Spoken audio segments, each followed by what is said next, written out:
Hi, everyone. Welcome to A New View. I'm Juji, and I'm here with Kim, Lee, and Shira. We are four friends, speakers, and professionals from different cultures, backgrounds, and age groups coming together to offer healing and inspiration. A few episodes ago, we covered a topic that's really close to all of our hearts, which is the meaning-making machine topic. If you haven't seen that episode, please go watch it. And one of the things we discussed in that episode is that how other people feel about us or think about us isn't really any of our business. So we really wanted to expand upon this topic and talk about the fact that it's okay to let others be wrong about you.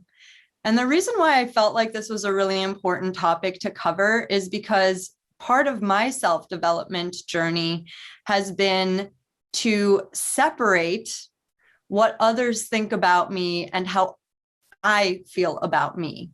So I really wanted to open up this topic for us today because it's actually kind of a liberating feeling when you can be really firm within yourself and be trusting that you came to any given situation with an open heart, with integrity, with love, and with good intentions. And if that wasn't received the way that you meant it, then it's okay. And this might be one of the hardest things I've ever had to learn. So of course I wanted to do a topic about it. I love when Judy goes like this. It's like, I've been working on the rail. It goes with my shirt right now too. That's so true. I feel like All you need is one of those headbands. Or a little railroad cap. No, Juji, I'm really happy that you brought this topic up because this has also been a very hard learned lesson for me because I wasn't aware. I think as a self-proclaimed people pleaser, and when I say people pleaser, I don't mean like, no, please, you go right ahead. I mean like toxic people pleasing, where you lose yourself in the process.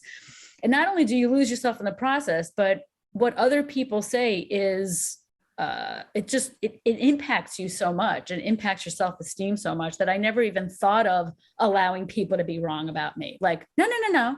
Like I had to defend myself at every turn that I'm a good person and that I'm loving and caring and kind and thoughtful. And it's just now in my life, I'm like, if you don't think so, bye. Like, not my problem.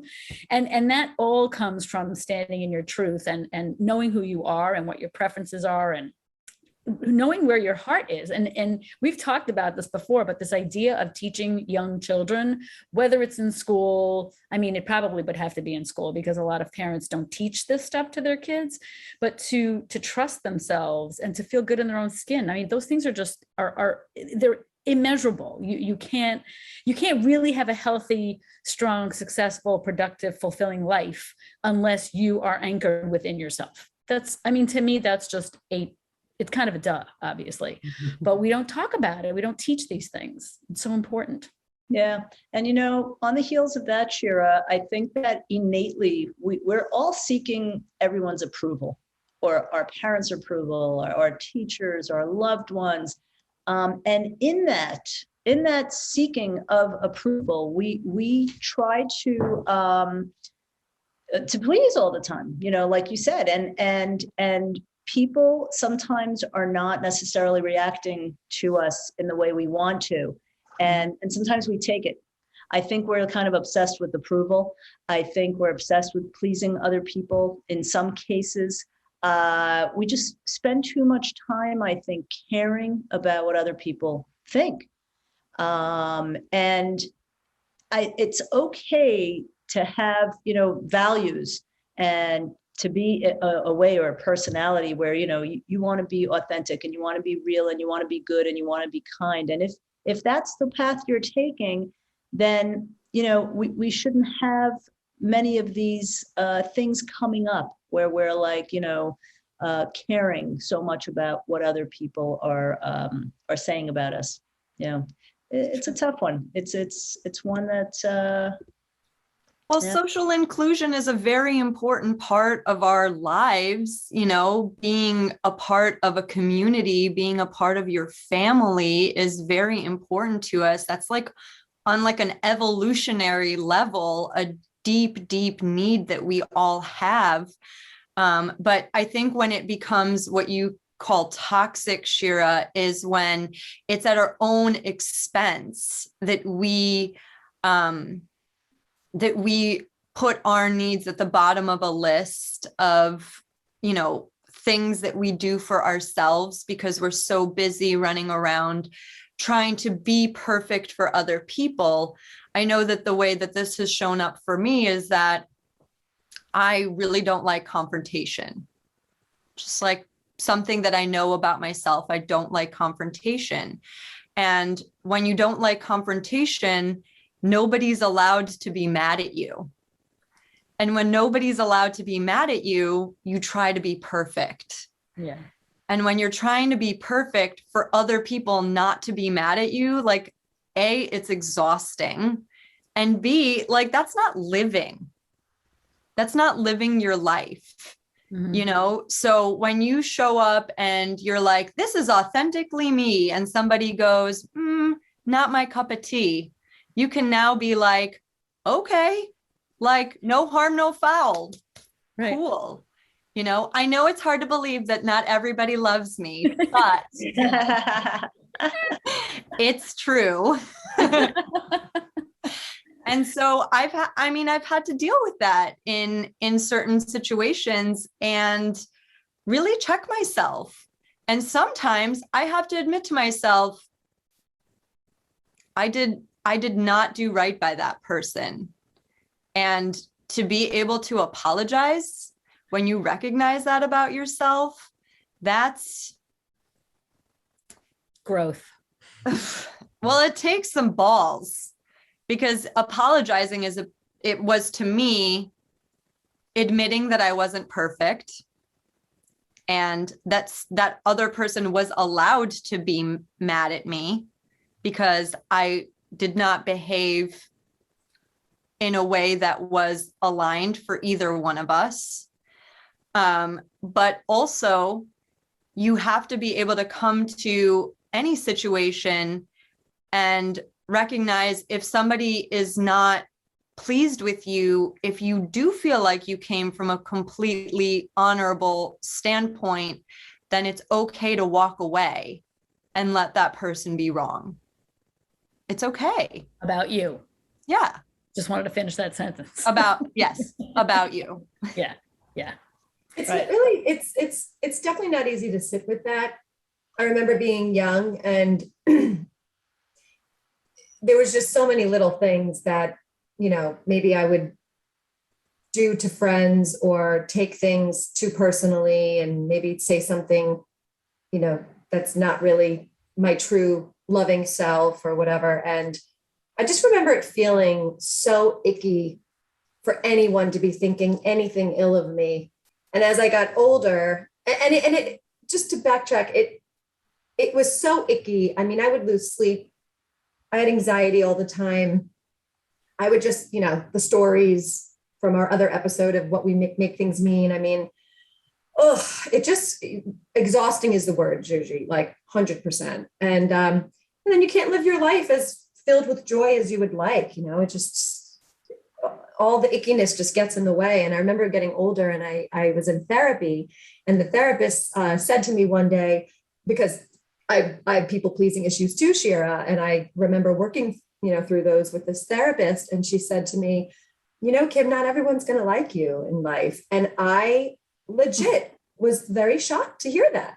But like, not because I think I'm perfect, but I was just like, what do you mean? What do you mean? Why would I want someone to not like I literally couldn't grasp the concept of what she was saying. I was very resistant to it. And she just like gave me this dead stare and was like, what don't you understand? And I just sat there, and it really felt like sort of a blow to me to have learned this new concept. Not everyone's going to like me. what does that feel like? And she really gave me the space to kind of just sit with that and feel that. And I know it's different from allowing people to be wrong about you, but sitting with that, people not liking you, people being wrong about you. It doesn't feel good when someone doesn't like you. It doesn't feel good if someone thinks something wrong of you that you did or said or are or whatever. It just doesn't feel good. So because we, at the end of the day, we all want love. We all want people to love us. And, but I remember her giving me the space to sit with that. And I remember feeling icky when I got home, and just for years, sort of just, that was like, she planted a seed. And then I guess as I matured and got older and started my empowerment journey, you know, sometimes it still doesn't feel good, of course, but I could at least look at it from standing in a different place now. And I'm just like, all right, she's making me wrong because I'm not doing this. I don't want to do that. And I, you know, it still hurts. It still hurts, but I won't do that thing that person wants me to do. You know, it's like something has shifted in me on my journey where I won't now give in to please that person. And that's extremely empowering and liberating and freeing. When I was younger, I definitely would just do it, you know, I'd live my life more for others than myself. You know, it's interesting you're saying that. Sorry, Leah, I saw you went to do that, but the thought that I had was, you all know that I do this call every Saturday, ACA, which stands for, it's a long acronym, but it's a long Adult Children of Alcoholics and Dysfunctional Families. So I think it started with children of alcoholics, but then it extended into dysfunctional families. And really, at the end of the day, who doesn't have a dysfunctional family? So it's for everyone. This call is for everyone. One of the things in there, besides the people pleasing stuff, was that something along the lines of like, you believe something because it's true for other people. And when I read that for like the 10th time, I was just like, holy shit, like that is sort of kind of me. Like I have in my life believed things or gone along with things because it's right for other people, which sort of dovetails with people pleasing, because when you're so busy focused on people pleasing other people, you're not in touch with yourself. And that happens for years on end. You really start to forget, like, what do I like? What do I feel? Like you just don't trust yourself. And that trusting of myself is that's the muscle that I've been building over the last few years. And it's why I left my marriage of 32 years. And it's why I completely revamped my whole life, because I recalibrated my whole relationship with myself, which was kind of in the toilet, not in every aspect of my life, but in some very key aspects of my life. I started to realize that I really wasn't treating myself very well at all. Underneath it, all the subconscious shit. When the subconscious becomes conscious, you're just like, oh, there's a lot of sludge over there. Whoa, that stinks. Yikes. And then you just start to go, wow, just having all these realizations. And so now I've completely flipped that around. Instead of believing something is true because it's true for other people, I'm much more like, no, that doesn't sit well with me. And I'm not going to go along with it. And I follow through on it. It's such an empowering, invigorating thing when you can start go, yeah, no, that doesn't work for me. I'm good where I am. Thanks. Well, whenever I'm having a discussion with somebody now, and we're expressing ourselves, I say, what feels true for me, fill in the blank. Right. Because I don't expect your truth to be my truth and vice versa. But also, Kim, do you like everyone? No. It was just a thought I was having while you were talking about your therapist. Like, not everyone's going to like me, but then you think about it and you're like, do you like everyone? But no, it's not physically possible. I mean, you're probably the peppiest out of all of us. So excuse me. Yeah, you're pretty peppy. No, I mean, none of us are dark, like, none of us are dark or, negative in general as people. But I feel like, even when you're trying to see the best in somebody else, like you have a whole workshop about seeing the good in others, and we have an episode about that as well. Mm-hmm. Seeing the good in somebody else is not the same thing as liking them and wanting them to be in your life. And in fact, I feel like the older I get, the more selective I am about who I want to be around and whose energy I want to absorb and whose ideas I want to listen to. Because, you know, when I was young, I was a sponge. I was trying to absorb everything. And I had like lots of different kinds of groups of friends.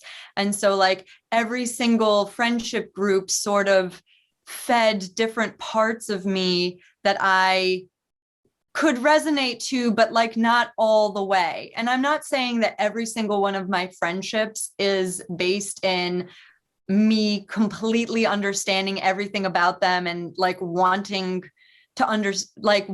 something from them consistently.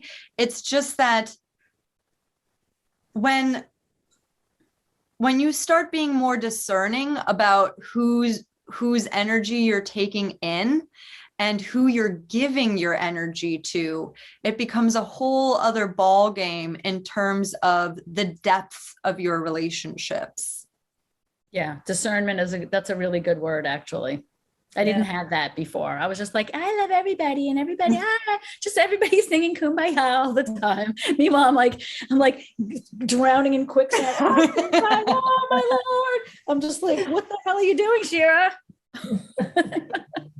So speaking of marriages and getting out of them, Shira, similarly to you, when I look back and, incorporating into this topic, letting others be wrong about you. Yeah, there was so much going on that not only, did I try to always keep it neutral, and that's not good enough.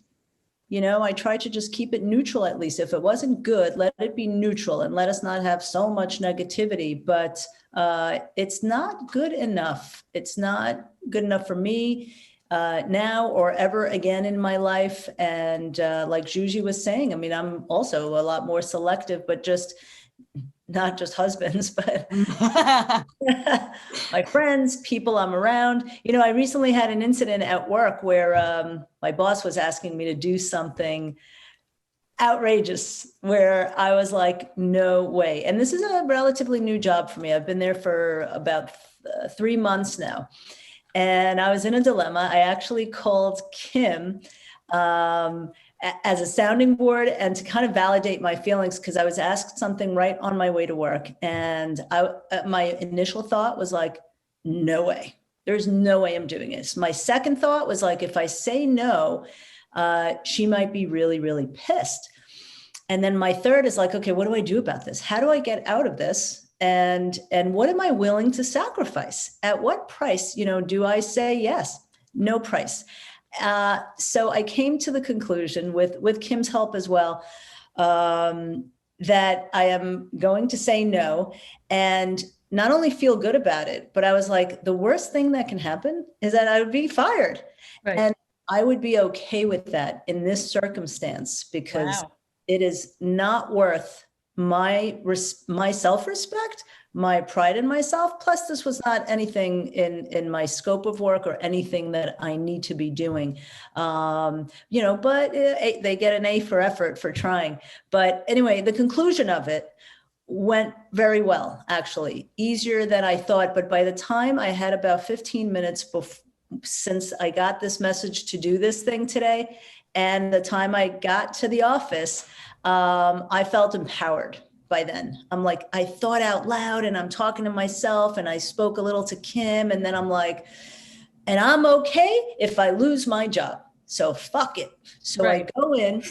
I swear I went right into my boss's office and I said, and again, letting her be thinking certain things about me. And here I am, should I please her? No, I cannot please in this situation. So I went right to her office and I'm like, listen, I got your message, but this is not something I'm doing. I am much better served doing my job. My role here is totally different and whatever. And she was like, okay, no problem. Just, try and see if somebody else will do it. So, you go, girl. Oh my God, it was the best. And somebody else was sent out there. But I also feel like once we are in our power and able to do something like this, we also can gain respect from the other side. Amen.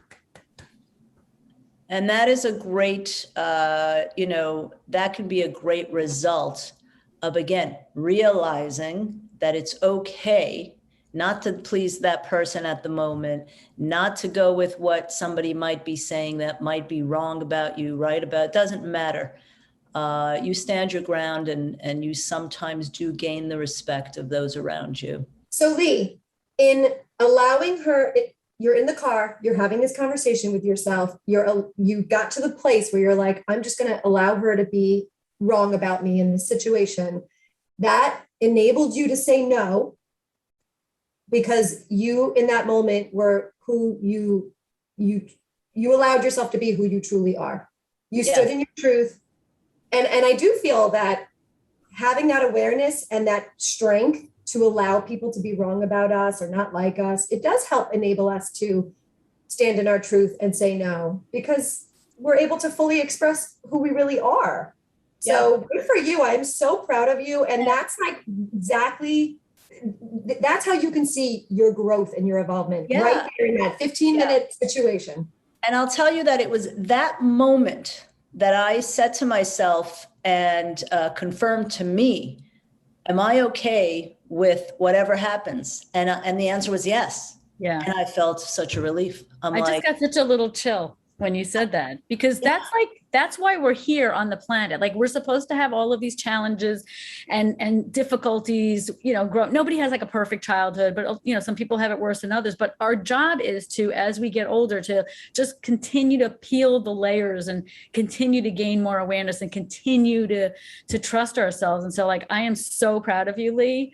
Thank you so much. When you have that moment, it's just like, because then that trickles into other things and delicious. Yeah, it does. It does. And I'll tell you, and it was uncomfortable. It was a little bit uncomfortable, not as uncomfortable as when the whole thing first started, but it really, like, truly 15, 20 minutes of this evolving confidence in me, I guess, and security within myself to say no. And God, I'm so curious what she wanted you to do. Yeah, I know, me too. Body? What is Sounds like she's gonna tell us offline.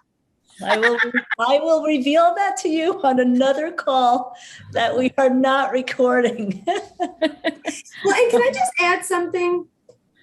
What's so nice about, like, I'm watching you guys stand in your truth and allow people to be wrong about you. And I'm watching you guys on your journey, and other friends of mine too. And it inspires me so much. So don't forget that when you're doing that, and that's what you're putting out there, we're teaching others and we're inspiring others. We're role models in that sense. So I want you guys to know you are like a complete inspiration to me. It helps me when I'm in those situations. So thank you. No, it's true. And that's what these talks are about. I mean, I think that's the reason we started them. We've been inspiring each other and motivating each other and teaching each other and supporting each other from day one. And these are so great for us. And I hope that they're great for all of our viewers as well. Well, and that was our intention, right? They were helping us so much that we wanted to spread it. Yeah, Absolutely. exactly. Guys, I think this is a really good place to wrap it up. Thank you to our audience for watching. If you have any comments, questions, or any topics you want to recommend, please drop it in the chat. Please also subscribe to our channel and spread the word if you like what we're doing here. So thank you, ladies, so much for all of your input and your wisdom. Thank you all for watching. Good night. Love you.